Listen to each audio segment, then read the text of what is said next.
Hello, my awesome DIY army, and welcome back to the channel. Just a few weeks ago, I posted the DIY Ultra Fragile mirror, this one over here, and you guys loved it. But I also got so many comments saying, it looks like Gustaf Westman. Who the heck is that? So I was like, oh, let me Google this guy, and it turns out he is awesome. His creations are so cool, so girly, so playful. I totally had to remake one of his pieces. So here we are today to challenge ourselves making one of his coffee table. The coolest thing about this tutorial is that the coffee table, the bench, all of them are done with the same technique. So once I learn and find out how to create the coffee table, you guys can remake at home any other piece of his collection using the same technique. Let's start. Okay. So here we go. As you can see in the little table, it's all made by curves, but these curves have to be identical on the right and on the left side, and also on the other two identical piece of wood that we're gonna intersecate on each other. So we're gonna use the same technique that we basically did in kindergarten, or at least that's what they taught me, to make butterflies. We're gonna fold the paper, draw the drawing that we want on only one side, and then open it to have them all identical, and that's gonna work perfectly. So the height of this table is 44.2 centimeters, and obviously one paper wasn't enough, but I am always so stingy and I didn't want to buy a big piece of cupboard, so I just decided to get a lot of papers, stick them together, mark it at 44.2, and cut away the extra piece of paper. I used my phone on the side just to copy the image and be sure that I was drawing something similar. But remember to mark what is the bottom, and always decide on the corners that are not the folded ones, because those pieces have to stay together. So here you see me drawing all the curves on the lines that are not the folded ones, only the external parts of the paper. Once we have this drawing over here, you just have to go ahead and cut it out. And when we open it, we have the perfect shape. Okay, we arrived to this awesome situation over here, and it came out basically perfect. The reason that I left the writing bottom on the bottom, it's because only the top side will now be cutting out more straightly, so that the top wood, so basically the tray of your coffee table, is gonna fit inside perfectly, and it's gonna lock inside. Instead, it's also very important to leave this open and make a little cut here, so that later in the wood we can make a straight line, and we are gonna be able to lock the two legs together and to cross them so that it becomes stable. Yes, let's go on.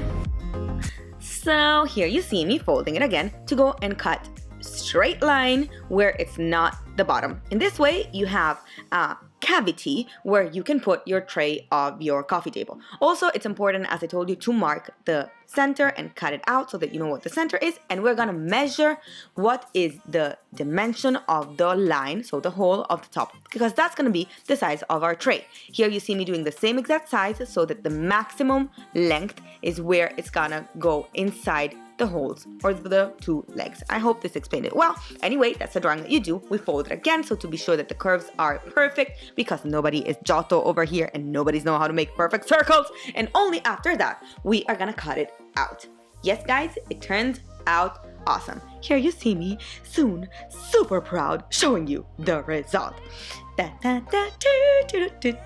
Once you have this amazing drawing, all you have to do is place it on the wood that you bought. Mine was thick 1.5 centimeters, and you have to place the legs twice, because we need two legs that cross on each other, and the tray only once. You draw all of it. I'm telling you, mark also where is the center and the two lines, because you have to cut it away so that they can cross. And then we're gonna go and draw also the tray.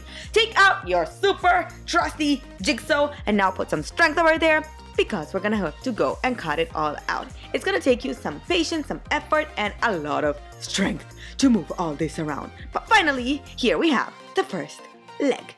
Ta-da!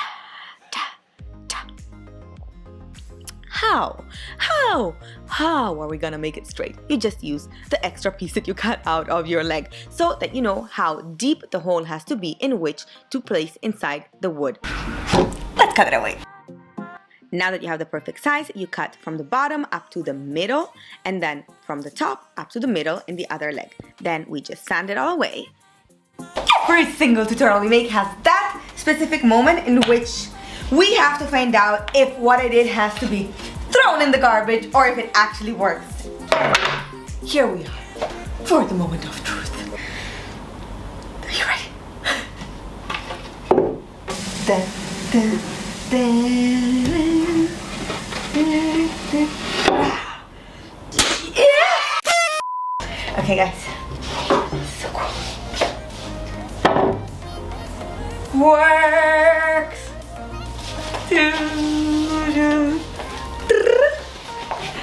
Let's go ahead and paint.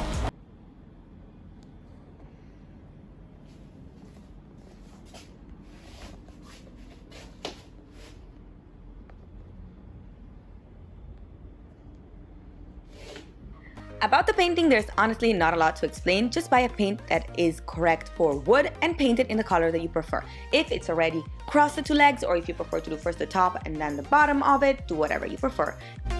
Okay, my beauties, the coffee table is done. I actually did also another one in another size just to show you that you can recreate the same tutorial for any shape that you need.